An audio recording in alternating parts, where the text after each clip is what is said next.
That man is not rejecting you. He's rejecting the man that he has to become in order to be with you. If you have standards, right? Whether it means that you require him to take you on dates, you require him to be fully transparent and honest, you require him to wait until marriage to have sex. If he says no and he doesn't want to be with you as a result, that's not because he's declining you. He's declining the man he has to become in order to stand next to you. This is why it's so important for you not to settle.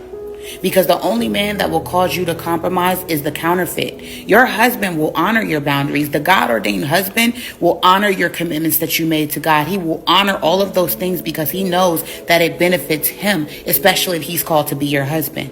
It only benefits him when you honor your commitment that you made to God. It only benefits him when you continue not to compromise. It benefits him when you say, no, this is the standard at which I require, because he knows he has to become a better human in order to stand next to you.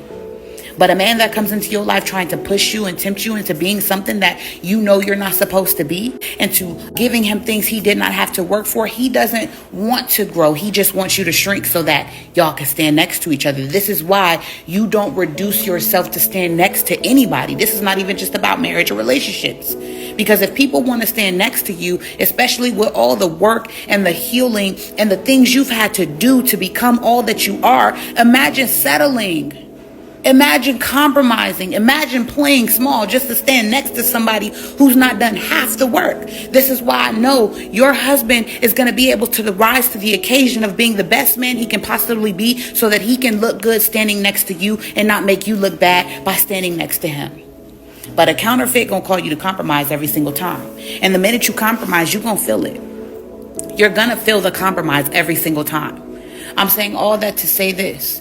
Don't feel like you are being rejected when a man says, I can't live up to those expectations. All they're saying is there's somebody else who's going to accept less of me that I could get the equal thing from. But for you, you continue to stand on business. Yes, it's going to be lonely sometimes. Yes, you're going to feel out of place and rejected sometimes. But people are not rejecting you. They reject what it takes to stand next to you.